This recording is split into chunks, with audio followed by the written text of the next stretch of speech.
Alright guys, welcome back to F1 News. After much speculation in recent months over Sergio Perez's future, a Formula E co-founder has said that after multiple discussions with Perez all the time over the last couple of months, he's officially invited Perez to leave Formula 1 and come and drive in Formula E instead. This comes at a time where Perez, presumably when his contract is ended at Red Bull or he is terminated from the team mid-season, as there have been some reports of, will not easily find a spot elsewhere on the F1 grid and therefore might have to look to alternate motorsport series in order to get a drive. Very much enjoyed your thoughts in the comments below. Hit the like button if you enjoy. Subscribe if you're new as always. I greatly appreciate it. First of all, here from Good to Steiner. Finally, some commentary from him on what exactly has been happening over the last few days. He gave some thoughts on it. It was, well, kind of tough reading, really. Talked about how it stung, it hurt him, understandably, to not be able to say goodbye to the team. Confirms that the rumours that he was not allowed to go to the team and say his farewells was actually true, and that wasn't just a rumour, so that's quite remarkable. And even going on to say that, like, it was a phone call. I don't know if it was a surprise. You know, it's always a surprise.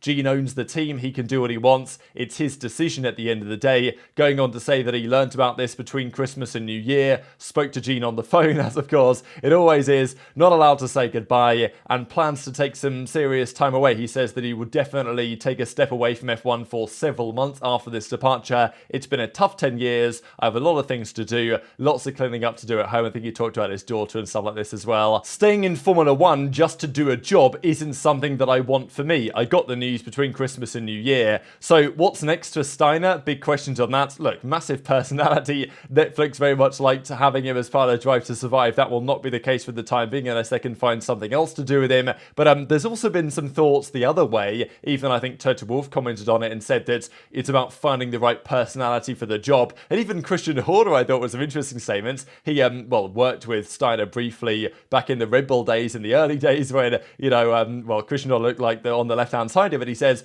Gunter was and is a character, but it was obvious that he was not a technical leader. So, you know, maybe understandably some criticism here of Steiner. I'm not convinced that he was a great team principal in many ways. A lot of people have been increasingly frustrated over the last couple of years of his treatment of Mick Schumacher, among others, from a leadership perspective. But then again, it was bringing on the likes of Schumacher and Mazepin that actually was able to keep the team funded and financed through the difficult pandemic period. So, you know, Gunter, while he might not have been great in some aspects, was definitely astute. And I don't think that Gene Haas is going to have an easier time with him gone necessarily. Sure, was he a technical leader? No. Is Komatsu coming in, coming in instead, going to be a leadership from more of that standpoint? Probably yes. Does that mean their car's going to get any better though? I wouldn't necessarily put too much money on that, because we simply know that Haas in many regards do not have the resources to compete with their nearest competition. Even Alpine, who are a few rungs higher up than Haas are, they are also in a similar position where, well, Alpine underperform with the resources they theoretically have. Haas just don't have many resources in the first place, to be honest. But to be honest, the relationship between Alpine and Otmar Schaffner was maybe in some ways not too dissimilar to with Haas and Gunter Steiner, of course, when, well, he's even come out and said, Otmar, that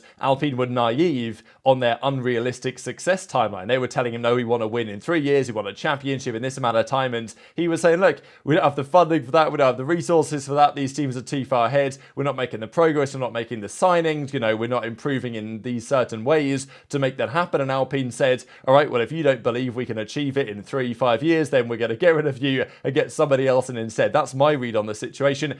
And in some ways, it's not too dissimilar to what's happened with Haas, right? Gene Haas has come in and said, well, you know, we believe we can be 9th or 8th or, you know, somewhere better than 10th. And Steiner's taken the fall for it, even though I don't expect massive changes at Haas in terms of their on-track performance going into the coming seasons. Neither would I from Alpine, despite all the fact that they might say about they're going to be competitive. Some teams talk about being competitive, some teams actually deliver on those results and become competitive, such as you can argue Aston Martin. I thought this is kind of an interesting spot today. So one of the senior project designers, project leaders over at Red Bull has left to go to Aston Martin. Now, he was primarily involved in the, in the designing of the management of the direction for pit stop crews. So the pit stop equipment, all of this type of stuff that goes on there. He was primarily involved in making those things happen. We know that that Red Bull have focused a lot on their pit stops for the last few years. Their equipment's being super up to date, training the team very much so. We know that Mercedes have realized and Mercedes have said very openly over the last couple of months that pit stops, improvements in those regards are massively important. They're bringing in new equipment, trying to take things to the next level in terms of their pit stop progress. Clearly, this guy they've nicked from Red Bull knows a thing or two about how to make good pit stops happen, because Red Bull have been ace at this for some time, and supposedly he has been chiefly involved in making that happen. So he's now on his way to Aston Martin. I don't exactly know whether there's going to be some sort of gardening leave period or whether he joins and can immediately get involved. And actually, it seems like that is the case here. Reading the article, it seems like he's joining immediately. So this is the guy's name here, Andor Hajjedis, or however you pronounce that surname. I've never said that before. So yeah, very interesting stuff, right? Aston Martin, again, they're trying to show they're a serious team. They know pit stops are important if you want to be a top contender. They're getting the Works partnership basically with Honda from 2026. They've got this brand new Silverstone factory. They've got big investment coming in. They want to be a championship contender. Alonso wants to take them there. Difficult to achieve that when not every aspect of your operation is in tip-top condition. We talk a lot about Mercedes pit stops just because compared to Red Bull and even compared to Ferrari and compared to McLaren, Mercedes are pretty slow, but Aston Martin aren't rapid either. So they've got things to work on. They're bringing a top Red Bull guy in to try and fix that. And let's not forget when they brought on Dan Fallows from Red Bull to design their car, that worked out pretty well for last season, so maybe something similar happening here. It will be interesting though, right? Because obviously the Red Bull guy knows everything that Red Bull did, really, over the last couple of years to achieve the results they've achieved. So can he just tell them basically what that is, right? There doesn't seem to be a gardening leave period where he has to wait around or whatever. It just seems like he can come in and, make things known. Obviously there's a lag time in him arriving and potential actions being taken, but Aston Martin has seemingly taken it serious enough. Now, the other big question though is on the future of Red Bull around Sergio Perez. No secret that Verstappen is going to be in that seat for some time to come. 2028 his contract ends. Maybe in 2028 he steps away, race in other motorsport disciplines. He definitely will. Verstappen race in other motorsport disciplines. Just a matter of when or,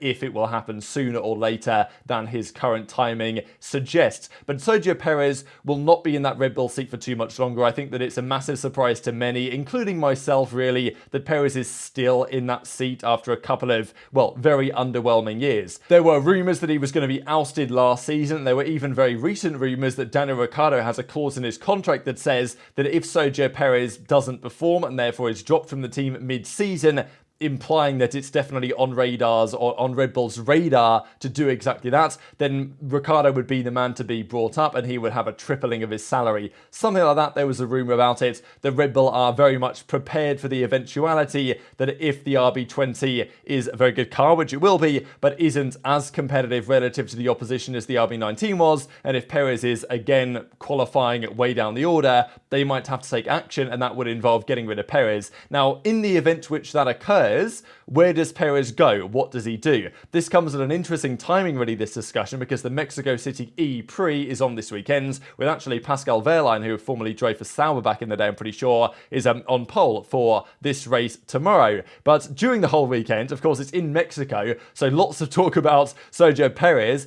and the potential attraction he could bring to the Mexico City E-Prix and other, Grand Prix, E-Prix, whatever they call them on the Formula E world going forwards. And look, it has been a direction that former Formula One drivers and, great drivers in other disciplines have taken to extend their career in Formula E. And look, I don't really watch it personally. I don't really like the noise the car make. I think it's a bit gimmicky, to be honest. But still, it definitely has a place, and it would maybe make sense for a guy like Sergio Perez, given the point of his career, to potentially do something along those lines. Depending on what the future is at Red Bull, of course. But this was quite the statement track from Alberto Longo here. So Formula E co-founder formally invited Perez to come to Formula E. He says what is as follows: I constantly talk to Checo, which is also interesting in and of itself because it implies that there's discussion both ways, right? It doesn't mean that he's just saying this to Perez.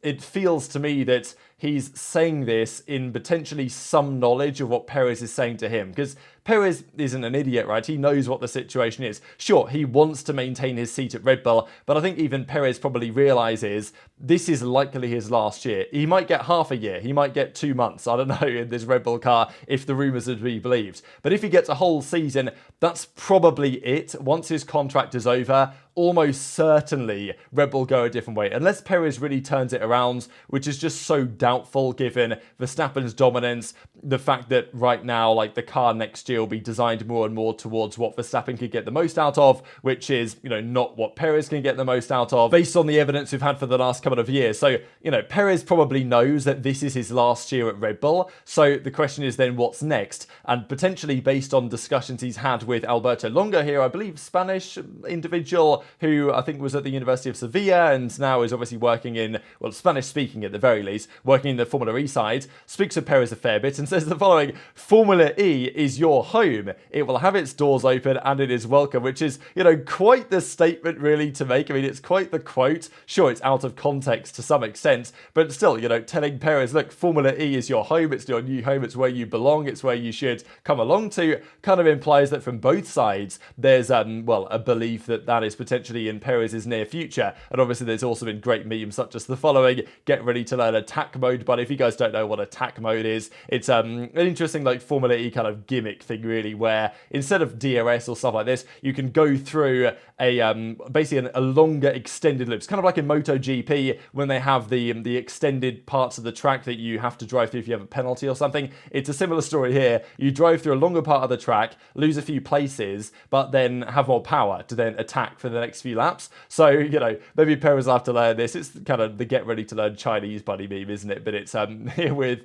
Perez and Formula E in attack mode. And maybe there's something to be said about that. The Formula E is kind of like, well, once your F1 career is done, if you're not maybe in the position to want to go to IndyCar, or if you're not in the position to want to race WEC, World Endurance Championship, maybe Formula E is a step. And, it would be massive for such a popular driver like Perez, especially in Mexico, obviously. There are a few reasons why this would make sense, especially really looking at what the future is at the Red Bull and the AlphaTauri situation, or the Racing Bulls situation. I just found up some quick numbers here. This is from last season, actually. I couldn't really find some great ones for this season, although I imagine they're even uglier, to be honest, than what we saw in 2022. But this was race pace numbers. We saw Bahrain, Saudi 2022, very impressive from Perez relative to Verstappen, but it didn't take too long after that for things to fall off a cliff for Perez. And this season it was again a pretty similar story to this, to be honest. The overall numbers for Perez, sure, second in the championship, but that gap to Verstappen is not pretty given they were driving the same RB19. Red Bull obviously know this as well, and next year this level of performance delta between Perez and Verstappen on paper shouldn't secure a Red Bull 1-2. It might still be enough for Red Bull to win the Constructors because Verstappen can probably do that on his own, but if Perez doesn't step it up, Red Bull are going to get rid of him. Whether that's mid-season, whether that's end of the season, it's almost certainly going to happen. And these are the other three guys in the program right now. Verstappen's not going anywhere. Ricciardo is the favourite, and apparently even contractually is the favourite to take Perez's seat. It would be very interesting if Perez massively underperforms for the first 6 or 7 races of 2024 and Tsunoda is also outperforming Ricciardo. That would make their decision rather difficult possibly, but if Ricciardo holds his own or does well against Yuki at the first few races of next season in what is apparently going to be a very competitive car, that Racing Bulls, AlphaTauri, whatever it's going to be called precisely, then probably Ricciardo into the Red Bull seat, Lawson into the AlphaTauri seat. And apparently it's even been promised to Lawson that he will get a drive. Just it's a matter of time until they get rid of Perez, put Ricciardo in, maybe even somebody else in, because if Ricciardo's bad, they'll probably just get rid of him and get, some other driver, try and get Norris or something like this there's been rumours about. But, Lawson will have a drive at Racing Bulls, I would say, in the near future, whether that's mid-season, if Ricciardo gets called up, whether that's 2025, but Lawson's clearly the man they want to put in. And what they are definitely not going to do is put Perez back down to the B team, because there's no benefit to that really. You've got solid drivers here. What's the point putting Perez down? You're not going to bring him up again. It just doesn't make that much sense. So Perez will be out of the Red Bull family, I'm 100% sure, after his contract is over. The question is, where does he go next? Could a team, a lower down team, like a Sauber, like maybe even a Haas, I think that'd be ugly, one of those teams in that kind of ballpark, say, look, Perez, maybe you're a good man to do a job for us, in the same way that Bottas, after he left Mercedes, went to go and join Sauber and has done a respectable enough job, but hasn't been spectacular or anything. Perez might have 1 or 2 offers like that, but on his performance with respect to Verstappen and his declining performances, like I think every single year Perez has got less impressive, I would say, over the last 3 years that he's been at Red Bull. I don't see teams chomping at the bit to try and sign him. So I think it is very likely that after Perez's time at Red Bull is done, he is going to be out of the sport and probably retiring from Formula One. So where would he go in that circumstance? Could he do what Grosjean did and go to IndyCar? Possibly. Could he go to Formula E? Possibly. And apparently, according to conversations, that might be rather likely. Now, whether Alberto Longo has said that just because, he's trying to big up his own sport, Formula E, or whether, there actually has been some back and forth with Perez over the possibility of doing so, it's definitely up for debate. There's other options as well, of course, for Sergio. But yeah, very popular driver. Wishing him the best going forwards, but I imagine that his Formula One career is probably not long for this world, and I'm relatively surprised, I've got to say, on the performances of the last couple of years that it's lasted until now. Quickly, there's some Grosjean as well. You guys probably know about this whole Mercedes testing that he's meant to have been doing, and Grosjean says that they're still going to do that, but we haven't found the time. I'm heading out for 30 race weekends next year. He's going to have 18 IndyCar race weekends, 7 in endurance, and then 5 additional ones for F1 with Canal that he's kind of commentating for, I guess. So it's not easy to add in another test to that. I have to say very selfishly that I'm trying to delay the moment so that I can actually test the new generation single-seaters, but I want to do it, and every time I see Toto, he confirms that it is going to happen. So very much interested in your thoughts on all this stuff in the comment section below. Hit the like button if you enjoyed, subscribe if you're new, take care, and I'll see you next time.